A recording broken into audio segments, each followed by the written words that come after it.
The massive council chamber floated in the darkness of space, orbiting a dying star that pulsed with blue light. Inside, 700 species gathered in the Great Hall where decisions that shaped galaxies were made. The air processors worked overtime to accommodate beings that breathed everything from methane to pure nitrogen. At the center of it all sat the council overseer, a creature named Thralvex whose 6 eyes gleamed with barely hidden contempt. Captain Jihoon Park stood at attention beside Ambassador Minji Kang as they waited to be acknowledged. His hand rested near his sidearm, though weapons were supposedly forbidden here. 5 years. That's how long Earth had been part of this grand alliance. 5 years of following rules, paying tribute, and biting their tongues when insulted. Jihoon could feel it in his bones. Today would be different. "The human delegation may approach," Thralvex announced, his translator rendering his clicks and whistles into cold, precise words. Minji walked forward with her head held high. She was small compared to most beings here, but she carried herself like she owned the room. Jihoon followed 3 steps behind, his eyes scanning for threats. Old habits from his military days never died. "Ambassador Kang," Thralvex began, "this council has reached a decision regarding Earth's recent activities. Your species has been expanding too aggressively into territories that rightfully belong to other council members." Minji's expression didn't change. "Overseer, Earth has followed all colonization protocols. Every system we've settled was marked as unclaimed in the council database." A ripple of what might have been laughter spread through the chamber. Thralvex leaned forward, his mandibles clicking. "Protocols can be interpreted differently. The council has reviewed your claims, and we find them excessive. Humanity must surrender 80% of its colonial holdings immediately." The words hung in the air like a death sentence. 80%. That meant giving up New Busan, Terra Nova, and a dozen other worlds where millions of humans had built new lives. It meant handing over resources that kept Earth's economy running. It meant submission. "That's unacceptable," Minji said quietly. "Those colonies are home to our people. We've invested decades of work. You will also submit to council military oversight."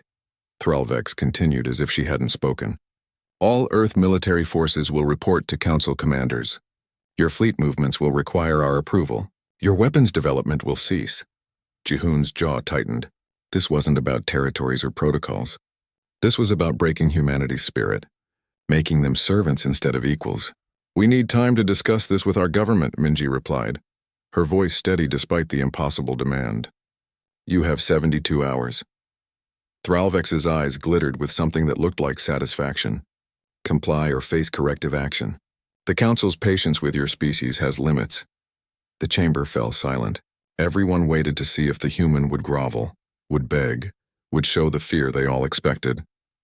Instead, Minji bowed slightly, a gesture of respect, not submission, and turned to leave. "Ambassador!" called out a voice from the assembled species. Councillor Veshitar, a serpentine being known for fairness, slithered forward. "Perhaps the council should provide evidence of these territorial violations. It would help Earth understand the concerns." Thralvex's mandibles snapped shut with an audible click. "The evidence is classified for security reasons. The human delegation is dismissed." As they walked back to their ship, Jihoon kept his hand near his weapon. The corridors of the council station felt different now, hostile, dangerous. Other species moved aside as they passed, some with pity in their alien eyes, others with barely concealed glee. "They're lying," Jihoon muttered once they were alone in a transport tube. "I know," Minji replied. "The question is why?" Back aboard the Defiant Hope, their diplomatic vessel, Jihoon went straight to the surveillance room. If the council was playing games, there had to be evidence somewhere. He pulled up recorded transmissions from the past month, looking for anything unusual. 3 hours later, he found it. Encrypted communications between Thralvex and representatives from the Krellian Empire and the Vothrax Collective. Both species had been eyeing Earth's colonies for years, jealous of the resource-rich systems humans had claimed. The messages were carefully worded, but the meaning was clear. They wanted Earth's territories, and Thralvex was helping them get it. "It's a setup," Jihoon told Minji, showing her the data. Thralvex falsified the accusations. The Krellians and Vothrax promised him a cut of the spoils once we're forced out. Minji studied the evidence, her expression growing cold. "This changes things. But we can't reveal this yet. If we accuse them without proper channels, it gives them an excuse to act immediately." She moved to the communications console and began composing a message. Ji-hoon watched as she typed. They're testing us. Prepare for worst case. The message was encrypted with Earth's highest military codes and sent on a quantum channel that even the Council couldn't intercept. Within hours, it would reach Admiral Hyunwoo Choi, commander of Earth's Defense Force. Do you think they'll actually attack? Ji-hoon asked. They're counting on us surrendering, Minji said. Species that join the Council rarely resist ultimatums. We're supposed to be too afraid, too dependent on their protection and trade networks. She looked out at the stars through the viewport, but they don't understand humans. They don't know our history. Every time someone tried to break us, we came back stronger. Ji-hoon thought about Earth's bloody history, the wars, the struggles, the countless times humanity had faced extinction and refused to die. The Council saw them as newcomers, primitives playing at civilization. They had no idea what sleeping dragon they were poking. What's our next move? He asked. We play along, Minji said. Let them think we're considering surrender. Meanwhile, Hyunwoo prepares our defenses. If they want a response from Earth, we'll give them one they'll never forget. The next 2 days passed in tense negotiations.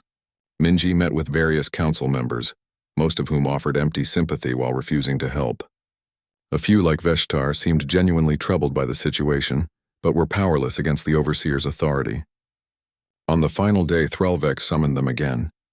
Well, Ambassador, what is Earth's answer? Minji stood tall. Earth respectfully declines the Council's demands. We have broken no laws. We will not surrender our colonies, and we will not submit to military occupation. The chamber erupted in shocked murmurs. Thralvex's mandibles spread in what Ji-hoon recognized as a predatory smile. Then you leave us no choice, the Overseer declared. The Council will take corrective action to restore order. May your gods have mercy on your species, because the Council will not. As alarms began blaring throughout the station, Ji-hoon grabbed Minji's arm. Time to go. They ran for their ship as Council security forces mobilized. The Defiant Hope launched with weapons targeting them, but Ji-hoon's pilot skills got them through the defensive grid. As they jumped to hyperspace, Minji sent one final message to Earth. They're coming. Stand ready. The test had begun. The Council enforcement fleet emerged from hyperspace at the edge of the Sol system like a swarm of metallic locusts. 200 warships, each one larger than anything humanity had ever built. Their hulls gleamed in the distant sunlight, covered in weapons that could crack planets. At their head flew the flagship Absolute Authority, commanded by Enforcer Kree, a battle-hardened warrior from a species that had conquered 40 star systems before joining the Council. Crick stood on his bridge, watching the primitive human system on his display screens. Broadcast the final demand, he ordered. The message went out across all frequencies. Humans of Earth, you have defied the Council's mercy. Surrender immediately, or we will demonstrate the cost of your arrogance. You have 1 hour to transmit your acceptance. Failure to comply will result in the orbital bombardment of your lunar installations. On Earth's moon, at the main defense base, alarms shrieked to life. Admiral Hyunwoo Choi stood in the command center, watching the enemy fleet position itself like a noose around humanity's throat. Around him, officers moved with practiced efficiency, but he could see the fear in their eyes. 200 ships against Earth's modest defense fleet of 30. The math was brutal. Sir, all civilian transports are beginning evacuation procedures, reported his tactical officer. But we can't get everyone off the moon in an hour. I know, Hyunwoo said grimly. He opened a channel to all Earth forces. This is Admiral Choi. The enemy expects us to break. They think we're soft because we're new to their game. They're about to learn why humans survived when smarter, stronger species went extinct. All units execute Protocol Defiance. At the colony world of New Busan, Colonel Sujin Lee received the evacuation order and promptly deleted it. She stood in the command center of the underground defense complex, surrounded by volunteers who had refused to leave their homes. Colonel, the transport ships are waiting, her second-in-command said. We need to get the civilians out. No, Sujin replied. If we run, they'll just keep chasing. Someone has to make a stand. She turned to face her team. I'm not ordering anyone to stay, but I'm not leaving. This is our home, and I say we defend it. One by one, her officers nodded. Then the civilian volunteers. Then the militia. In the end, over 5,000 people chose to stay and fight. Deep in Earth's orbital research station, Dr. Yunji Nam worked frantically in her laboratory. For 3 years, she had been developing weapons that pushed the boundaries of physics. The Council had strict rules about military technology, rules designed to keep newcomers weak. Earth had been quietly breaking those rules. "Project Prometheus is ready," she reported to Admiral Hyunwoo. "But sir, some of these weapons, they violate every treaty we signed." "The Council already decided we're criminals," Hyunwoo replied. "Might as well be guilty. Activate everything." Throughout the Sol system, hidden weapons platforms came online. Disguised as mining stations, communication satellites, and debris fields, they had been positioned over months of careful planning. The Council thought humans were predictable. They were about to discover how wrong they were. Crix watched his countdown timer reach 0. No surrender message had arrived. He felt a mixture of disappointment and satisfaction. Disappointment because this would have been easier with submission. Satisfaction because he would get to demonstrate Council power. "Advance to firing range," he commanded. "Target their lunar base. Prepare bombardment." The fleet moved forward in perfect formation, a wall of destruction approaching Earth's doorstep. On their sensors, they detected the pathetic human defense fleet pulling back, retreating toward Mars. Crix's mandibles clicked in amusement. "Look at them run," he said to his bridge crew. "Send a message to the Council. Tell them the humans are cowards, just as predicted. This will be over by nightfall." But Admiral Hyunwoo wasn't retreating. He was positioning, drawing the enemy deeper into the system, spreading them out, making them confident. Every parsec the Council fleet advanced, they passed more hidden weapons platforms, more surprises, more proof that humans didn't fight fair. On the moon base, the staff worked to evacuate non-essential personnel, while combat teams prepared for the worst. Lieutenant Yuna Hong sat at her tactical station, her fingers dancing across holographic displays as she coordinated their cyber warfare division. "I'm in their communication network," she reported. "It's heavily encrypted, but their security is designed to stop Council-level hacking. They've never seen Earth's approach." "Don't reveal yourself yet," Hyunwoo ordered. "Wait for my signal." The Council fleet reached what Crix considered optimal firing range. His weapons locked onto the moon base. "Fire," he commanded. Energy beams lanced through space and struck defensive shields that shouldn't have existed. The moon base lit up with protective barriers that absorbed the attack. Crix's eyes widened. Intelligence reports said humans had basic shield technology at best. "Increase firepower," he snapped. "Bring secondary weapons online." But before his ships could fire again, space around them erupted with violence. The hidden weapons platforms activated simultaneously. Nuclear mines that had been floating dormant suddenly came to life, detonating in carefully calculated patterns. Kinetic projectiles launched from disguised satellites, moving at relativistic speeds that made them nearly impossible to intercept. 3 Council ships vanished in nuclear fire. 5 more took critical damage from kinetic strikes. The perfect formation dissolved into chaos. "Evasive maneuvers," Crix shouted. "Where did those come from?" "Sensors show nothing." "They're everywhere, sir," his tactical officer reported, panic creeping into his voice. "Dozens of hidden platforms throughout the system. Our intelligence was wrong, they were ready for us." On New Busan, Colonel Sujin watched the enemy ships in orbit.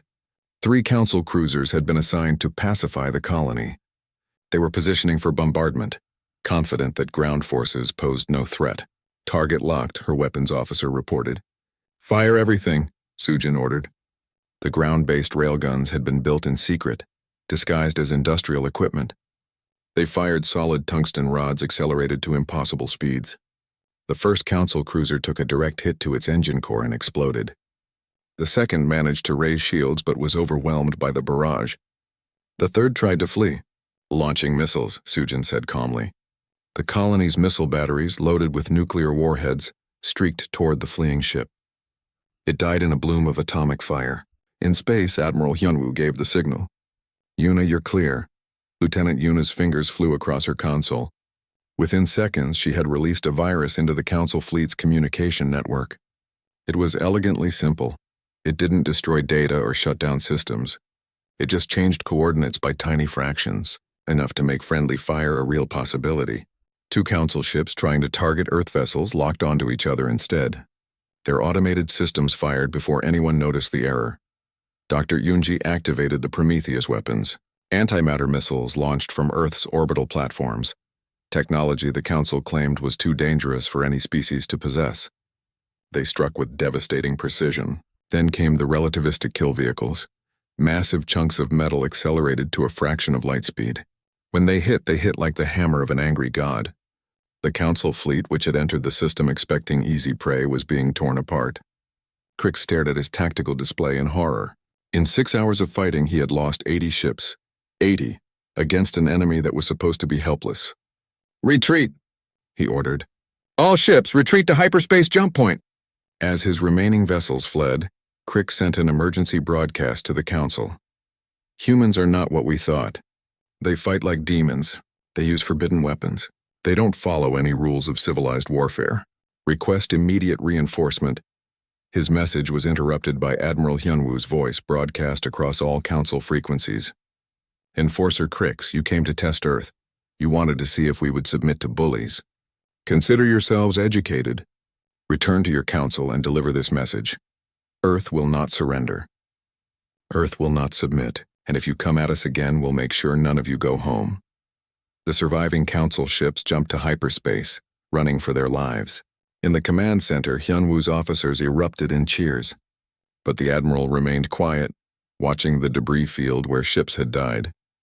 Human ships too. Good people who would never see home again. "Get me casualty reports," he said quietly. "And prepare for round 2. They'll be back." But as he looked at the retreating enemy, he allowed himself a small smile. Humanity had sent a message to the galaxy. They weren't prey. They were predators. And the Council had just learned that lesson the hard way. The news of the Council fleet's retreat spread through space like wildfire. In 1,000 worlds, species that had never questioned Council authority whispered in shock. Humans, the newcomers, the primitives, had done the impossible. They had made the Council bleed. But Enforcer Crix, nursing his wounds and his wounded pride, knew the truth. The first battle had been a surprise. Earth had used tricks and deception. The second battle would be different. This time the Council would bring overwhelming force. "How many ships?" Crix asked his senior commanders. They had gathered on the flagship's reconstructed bridge, planning their revenge.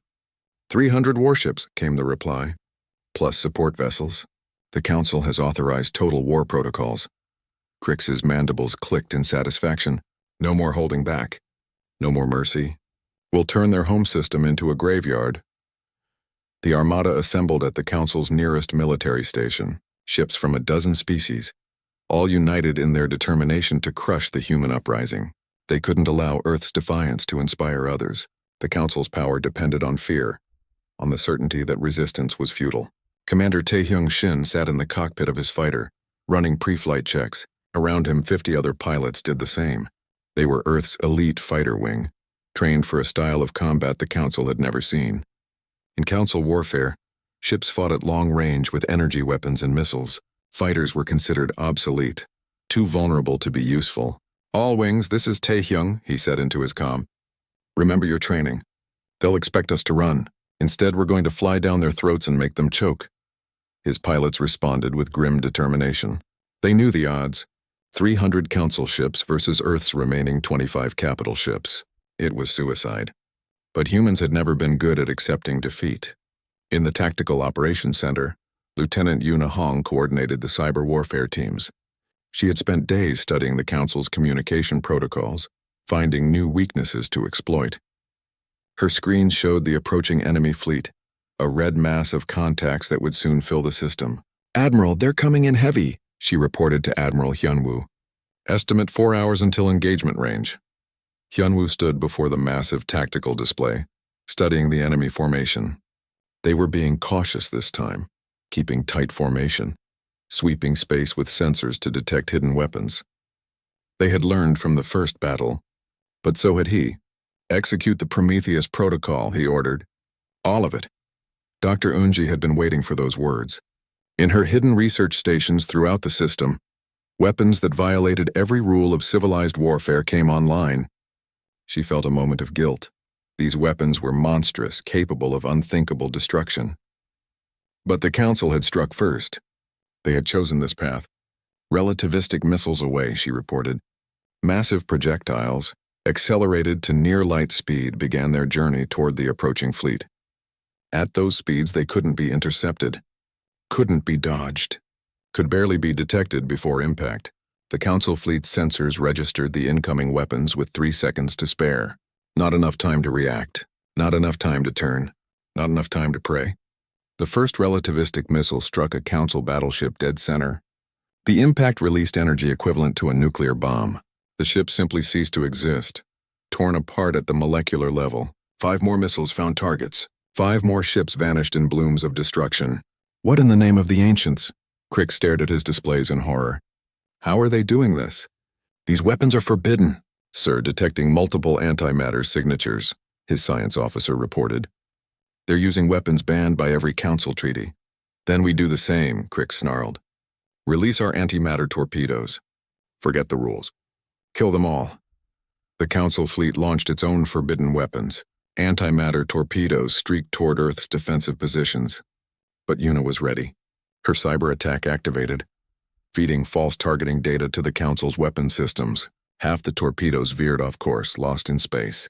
The other half were intercepted by Earth's point defense systems. Direct hit on Mars Defense Station, reported a tactical officer. Heavy casualties. Hyunwoo's jaw tightened, but his expression remained calm. All wings engage. Commander Taehyung launched his fighter and 50 others followed. They accelerated toward the Council fleet at speeds that would have made civilian pilots black out. The G-forces crushed them into their seats, but their enhanced suits kept them conscious. Council ships detected the fighters and dismissed them. What could such small craft do against warships? They were about to find out. Taehyung led his wing between 2 Council cruisers, dodging energy beams that sliced through space. His fighters carried nuclear-tipped missiles, small, maneuverable, and deadly. They flew patterns the Council's automated defenses couldn't predict, using human intuition and instinct instead of computer calculations. Fox 3, Taehyung shouted, launching his payload. The missile streaked into the Council cruiser's engine port and detonated. The ship broke in half, atmosphere venting in frozen clouds. Other fighters followed his lead, swarming the Council fleet like angry hornets. They used kamikaze drones, unmanned craft loaded with explosives guided by AI that had been programmed with one simple instruction: destroy. The Council found it barbaric, horrifying. Humans found it effective. On New Busan, Colonel Sujin watched the orbital battle unfold. 3 more Council ships had been dispatched to finish what the first wave had failed to accomplish. She had a surprise waiting for them. Fire the coil guns, she ordered. Hidden in the colony's mining operations were electromagnetic launchers that could hurl projectiles into orbit. They weren't as powerful as the railguns she'd used before, but she had hundreds of them. They fired in sequence, creating a wall of metal that rose from the planet's surface. The Council ships ran straight into it. Their shields held against the first impacts, the second, the third, but there were too many coming too fast. Shields failed. Hulls breached. Ships died. The surviving vessel tried to bombard the colony from a safe distance. Sujin responded with ground-to-space missiles hidden in fake warehouses. The ship's captain, realizing he was outmatched, did something that would have been unthinkable hours before. He surrendered. In the main battle, the tide was turning, but at a terrible cost. Earth had lost 15 of its capital ships. Thousands of crew members had died, but the Council fleet was in chaos. They had come expecting primitive resistance. Instead, they faced an enemy that used every advantage, broke every rule, and refused to die. Admiral Hyunwoo watched his tactical display. The enemy was wavering. Time to break them completely. Yuna crashed their fleet coordination. Lieutenant Yuna launched her masterpiece, a virus that didn't just corrupt data but learned and adapted. It spread through the Council fleet's network like wildfire, turning their own systems against them. Ships lost navigation, weapons fired at random. Communication dissolved into noise. All ships, full assault, Hyunwoo ordered. Earth's remaining vessels, battered but unbroken, surged forward. They used tactics no Council species would consider: ramming attacks, close-range nuclear detonations, suicide runs that took out ships 5 times their size. It wasn't honorable. It wasn't clean. It was human. Enforcer Crix watched his fleet disintegrate around him. Over half his ships were gone. The rest were scattered, leaderless, panicking. These weren't the cowards his intelligence had promised. These were warriors from a species that had survived countless wars on their own world. They knew how to fight. More importantly, they knew how to win. "Retreat!" he ordered. All ships emergency jump to hyperspace. As the surviving Council ships fled, Crix transmitted one final message, broadcasting it to every Council world. Humans are savages. They fight without honor. They use forbidden weapons. They sacrifice themselves without hesitation. They must be contained or they will destroy us all. Commander Taehyung's fighter wing pursued the fleeing ships, harrying them all the way to the jump point. Only when the last Council vessel vanished into hyperspace did he allow his pilots to return to base. Admiral Hyunwoo stood in the silent command center, looking at the casualty reports. 23 capital ships lost. Over 15,000 personnel dead or missing. Hundreds of fighters destroyed. New Busan had taken damage from orbital strikes. Mars Station was crippled. But they had won. Against odds that should have been impossible, Earth had won. He opened a channel to the Council's emergency frequency. When he spoke, his voice was tired but firm. "This is Admiral Hyunwoo Choi of Earth Defense Force. You came to test us. You wanted to see if we would submit. We answered with everything we had. Tell your Council this. Earth will never surrender. Come at us again, and we'll show you what real savagery looks like." The transmission ended. Across the galaxy, species listened and trembled. The balance of power had shifted. Humans had proven they were not prey. They were predators, and the galaxy would never be the same. The Council chamber had never been so loud. 700 species shouted at once, their translators creating a cacophony of accusation and fear. Some demanded immediate war against Earth. Others called for peace negotiations. Still others screamed that the whole situation was a disaster that would destroy the Council itself. Overseer Thralvex stood at his podium, trying to restore order. His mandibles clicked in agitation. Everything had gone wrong. The humans were supposed to surrender.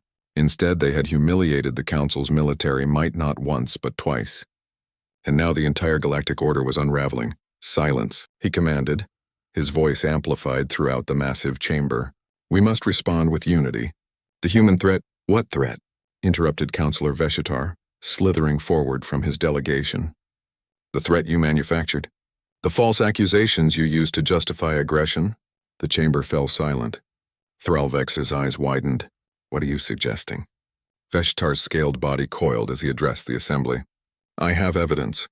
Communications between Overseer Thralvex, the Krellian Empire, and the Vothrax Collective. They planned this together. Fake territorial violations to force Earth to surrender their colonies. The spoils were to be divided among them. He projected the data for all to see.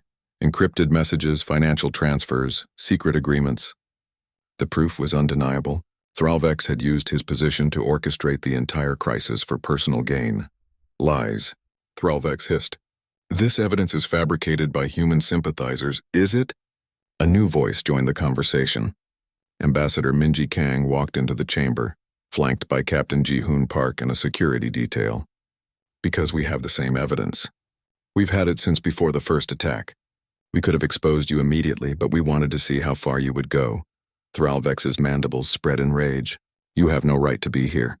Earth is not welcome in this chamber." "Actually," Veshitar said calmly, "I invited her. Under Council law, any accused party has the right to defend themselves. Earth was accused. Earth defended. Now we will hear their response." Minji walked to the center of the chamber. She looked small, surrounded by creatures twice or three times her size, but her voice carried clearly. "Members of the Council, we came to you 5 years ago seeking partnership. We followed your rules, paid our dues, and tried to be good members of this alliance. And how were we repaid? With lies, with theft, with attempted genocide. Your species used forbidden weapons," shouted a delegate from the Krellian Empire. "After you attacked us with forbidden weapons," Minji replied coldly, "the Council itself authorized antimatter torpedoes against our worlds. You broke your own rules first. We simply responded in kind. You fight like savages," another voice called out. "No," Minji said. "We fight like survivors.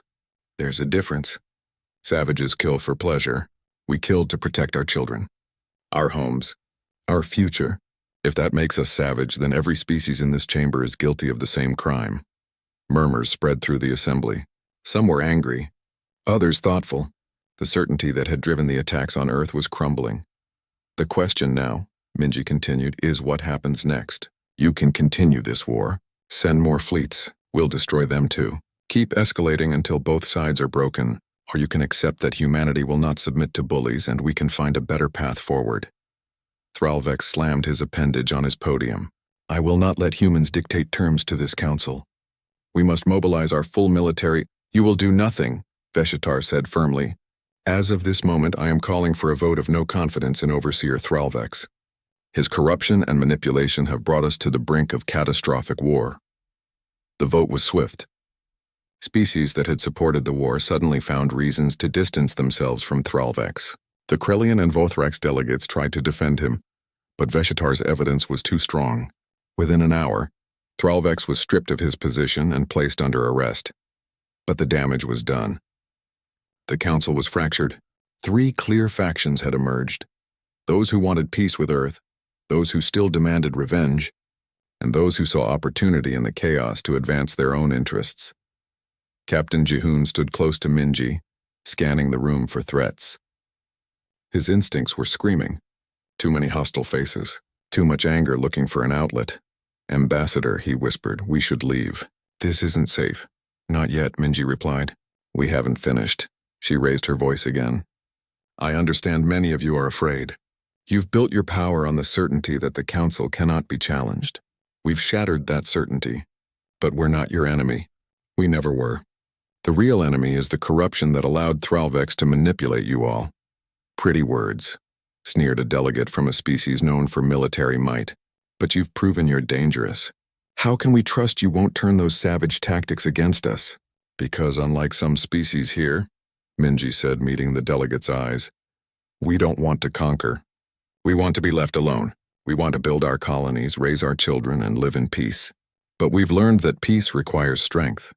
So we'll stay strong, and if anyone threatens us again, we'll respond the same way. That night, as delegations argued in private meetings, Captain Jihoon uncovered a plot. He had been monitoring communications, a habit from his military intelligence days. A group of hardline delegates from the Revenge faction had hired assassins. Their target, Ambassador Minji Kang. We need to get you to safety, Jihoon told Minji urgently. If I run, they win, she replied. Fear wins. We need to face this. Ambassador, these assassins are professionals. Military-grade augmentation.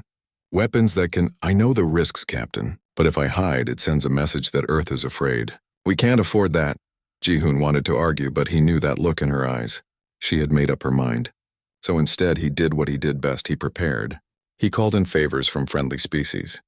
Set up surveillance. Positioned security in places the assassins wouldn't expect. The attack came during a diplomatic reception. 3 assassins, disguised as servers, moved toward Minji with weapons concealed in their clothes. Jihoon saw them coming. His team was ready. The fight was brief but brutal. 1 assassin went down to a stun blast. Another was tackled by a friendly alien security officer. The 3rd reached Minji, weapon raised, and was stopped by Veshitar himself, the Serpentine counselor wrapping around the assassin's arms. I think not, Veshitar said calmly as his security team took the assassin into custody. The attack had failed, but it proved something important. Not everyone on the council wanted war. Some genuinely believed in peace. These were the allies Earth needed. Over the following weeks, the council underwent dramatic changes. With Thralvex removed, new leadership emerged. The vote for full-scale war against Earth failed. Barely. Instead, the council passed a censure, a formal disapproval that meant little practically but allowed the war faction to save face. More significantly, behind closed doors, several species approached Earth with secret alliance proposals. They had seen Earth's military capability. More importantly, they had seen Earth's willingness to stand alone against impossible odds. That kind of courage was rare in a galaxy where most species had grown comfortable with the status quo. Admiral Hyunwoo received these delegations on Earth. He negotiated carefully, knowing that each alliance shifted the balance of power. Within months, Earth had formal defense pacts with 12 species, trade agreements with 30 more.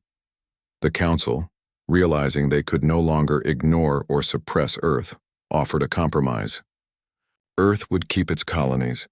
Earth would maintain its military independence. In exchange, Earth would share some of its military technology and tactical knowledge. Ambassador Minji considered the offer carefully. They want to learn how we fight. Let them, Admiral Hyunwoo advised. But we teach on our terms. Show them enough to be useful allies. Keep enough secret to maintain our edge. In the council chamber, now under new leadership, Minji delivered Earth's response. We accept the council's offer, but understand this. We will never again be in a position where anyone can threaten us with impunity. Earth stands with the council, but Earth stands ready to stand alone if necessary. Councillor Veshitar, now serving as interim overseer, nodded respectfully. The council recognizes Earth's sovereignty. We hope this marks the beginning of a true partnership. As Minji left the chamber, Captain Jihoon walked beside her. Do you trust them? No, she said honestly. But trust isn't necessary for cooperation. Respect is, fear is, and now they have both. The galaxy had changed. The council's absolute authority was broken. Earth had proven that newcomers could challenge the established order and win. It was a dangerous precedent, but also a necessary one. As Minji looked out at the stars from her ship, she wondered what would come next. Peace seemed possible but fragile. The wounds were too fresh, the resentments too deep. Her question was answered sooner than expected. A transmission arrived from deep space, from sensors monitoring the galaxy's edge. Something was coming, something that made even the ancient council species afraid. The message was simple. Unknown hostile force detected, requesting all council military assets to rally. This is not a drill. Earth's test was over, but the real war was about to begin. 6 months had passed since Earth's savage response had shattered the council's confidence. The galaxy had changed in ways no one could have predicted. The council chamber, once a symbol of absolute authority, now operated under new rules. Rules that prevented any single species from dominating. Rules that ensured fair distribution of resources. Rules written with Earth's input. Ambassador Minji Kang sat in the co-chair position, a role that hadn't existed before. Beside her sat Councillor Veshtar, the serpentine being who had stood with Earth when others demanded war. Together they represented a new philosophy, cooperation built on mutual respect, not fear. The resource allocation for this quarter is approved, Minji announced, reviewing the holographic documents floating before her. New Busan's mining operations will share technology with the Aldrani colonies in exchange for agricultural support. Both species benefit. It was a small thing, but it represented something profound. Species that might have competed for resources were now sharing them. The old council would have awarded everything to the politically favored. The new council sought balance. Colonel Sujin Lee stood on New Busan's surface watching construction crews, human and alien, working side by side. The colony that had nearly been destroyed was now thriving. The underground bunkers that had housed defenders were being converted to schools. The weapons batteries that had killed council ships were now mining equipment. Colonel, the Krellian delegation is here, her assistant reported. Sujin allowed herself a slight smile. The Krellians, who had helped engineer the war against Earth, were now desperate to make amends. They needed Earth's defensive technology. Their own borders were threatened by the unknown force from dark space. Send them in, she said, and make sure they understand the price has gone up. At Earth's main military academy, Admiral Hyunwoo Choi stood before an unusual class. The students wore uniforms from a dozen different species. They had come to learn from the humans who had done the impossible, defeated a council enforcement fleet. War is not about technology, Hyunwoo told them. It's not about numbers. It's about will. The will to survive. The will to protect what matters. The will to do whatever is necessary. A young Krellian officer raised a tentacle. Admiral, your tactics violated every principle of civilized warfare. How can we be expected to adopt such savage methods? Hyunwoo's expression hardened. You call us savage for using every weapon at our disposal. But you're here because you're afraid. Afraid of the threat coming from beyond your borders. When that threat arrives, when it's killing your people and burning your worlds, will you still care about civilized warfare? Or will you fight like humans, doing whatever it takes to survive? The classroom fell silent. The truth was uncomfortable but undeniable. In her research facility, Dr. Yoonji Nam worked alongside alien scientists who had once considered humans primitive. They were developing new defensive technologies, combining human innovation with alien expertise.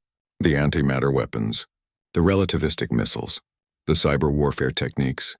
All of it was being refined, improved, and most importantly, shared with trusted allies. The containment field is stable, reported her assistant, a crystalline being whose species had mastered energy manipulation. If we can scale this up, it could deflect weapons we've never been able to stop before. Yunji studied the data. Share this with the Council's Defense Committee. If the unknown threat is as dangerous as the reports suggest, we'll need every advantage. The unknown threat. It hung over everything like a dark cloud. Sensor stations at the galaxy's edge had detected something massive moving through empty space. Something that destroyed everything in its path. 3 frontier colonies had gone silent. A Council investigation fleet had disappeared without a trace. At the Council's military headquarters, species that had been enemies 6 months ago now planned together. Human tactical officers worked with Krellian strategists. Vothrak's engineers studied Earth's defensive designs. Former adversaries united by common fear. Ambassador Minji received the reports daily, each one worse than the last. The unknown force was getting closer, moving with purpose, and from what little intelligence they had gathered, it was unlike anything the galaxy had encountered. We need to send a delegation, Veshitar suggested during a private meeting. Attempt communication. Perhaps this is a misunderstanding. Or perhaps it's an extermination, Minji replied grimly. We can try talking, but we need to be ready for war. The delegation was assembled. Diplomats from every major species protected by a military escort. They traveled to the projected path of the unknown threat and waited. The entity that emerged from dark space defied description. Ships, if they could be called that, made of materials that shouldn't exist, energy signatures that violated physics, and a presence that felt wrong, hostile, hungry. The delegation's lead diplomat transmitted greetings in 1,000 languages, offered peace, requested dialogue. The response was immediate and brutal. Energy beams that tore through shields like paper. The escort fleet destroyed in seconds. Only the fastest ships escaped, carrying news of the horror they had witnessed. They're not interested in talking, Admiral Hyunwoo said grimly when he received the report. They're interested in killing. At Earth's defense headquarters, he gathered his commanders. This is what we prepared for. Not council politics, not territorial disputes. Real war against a real threat. Everything we've learned, every weapon we've built, every tactic we've developed, it all comes down to this. The Council's combined fleet assembled at a choke point between the threat and the core worlds. Over 1,000 ships from hundreds of species. The largest military force ever gathered. At its head flew Earth's flagship, the Unbreakable, commanded by Admiral Hyunwoo. In the fighter bay, a young pilot named Donghyun Kim ran his pre-flight checks. He was 18, barely old enough to serve, but he had trained his entire life for this moment. His parents had fought in the defense of Earth. Now it was his turn to defend the galaxy. Scared? Asked his wingman, a pilot from a species that resembled armored beetles. Terrified, Donghyun admitted. But my grandfather always said fear is just your body getting ready to survive. So I'm very ready. The unknown force arrived like a nightmare made real. Their ships moved in patterns that hurt to watch. Their weapons defied countermeasures. But the combined fleet was ready. They had learned from Earth, learned to fight dirty, learned to sacrifice, learned to survive. Admiral Hyunwoo coordinated the defense from the Unbreakable's bridge. All units engage. Show them what this galaxy is capable of. The battle that followed would be remembered for centuries. Ships from species that had been enemies fought as brothers. Human tactics, the kamikaze drones, the nuclear mines, the cyber warfare, were employed by 100 different species. And at the center of it all, Earth's military, fighting with the same savage determination that had shocked the Council. Donghyun led his fighter wing into the heart of the enemy formation. His targeting computer screamed warnings. His shields were failing. But his grandfather's words echoed in his mind. Fear is just your body getting ready to survive. For Earth, he shouted, launching his payload directly into an enemy vessel's core. The explosion lit up space like a newborn star. The battle raged for days. The unknown force was powerful, but they had underestimated the galaxy's defenders. More importantly, they had underestimated humanity's influence. The tactics, the weapons, the sheer refusal to surrender. It had spread like wildfire through the combined fleet. When the unknown force finally retreated, limping back toward dark space, the victory came at terrible cost. Hundreds of ships destroyed, tens of thousands dead, but the core worlds were safe. The galaxy had held. In the aftermath, Ambassador Minji stood before the Council once more. But this time she wasn't defending Earth. She was speaking for everyone. 6 months ago you tried to break us, she said. You thought we were weak, savage, unfit for your precious council. Instead, we showed you what strength really means. Not the strength to dominate others, but the strength to stand together when it matters most. She looked around the chamber, meeting the eyes of former enemies. That unknown force will return. We hurt them, but we didn't destroy them. When they come back, they'll be ready for our tactics, so we need to be ready too. Not as separate species competing for power, but as one united force. What do you propose? Asked a delegate. A new order, Minji replied. No more domination. No more bullying. We stand together as equals or we fall separately. Earth offers our knowledge, our tactics, our weapons. In exchange, you offer yours. True cooperation. True alliance. Councillor Veshitar slithered forward. The human speaks wisdom. I vote to approve this new alliance. One by one, species that had opposed Earth voiced their support. Even the Krellians and Vothrax, humbled by the recent battle, agreed. The old council was dead. Something new was being born. Weeks later, Admiral Hyunwoo stood in the training facility watching the next generation prepare. Human instructors taught alien cadets. Alien scientists worked with human engineers. The barriers that had divided the galaxy for millennia were crumbling. Donghyun Kim, now a decorated hero, helped train new pilots. The key, he told them, is to never give up. Humans learned that the hard way,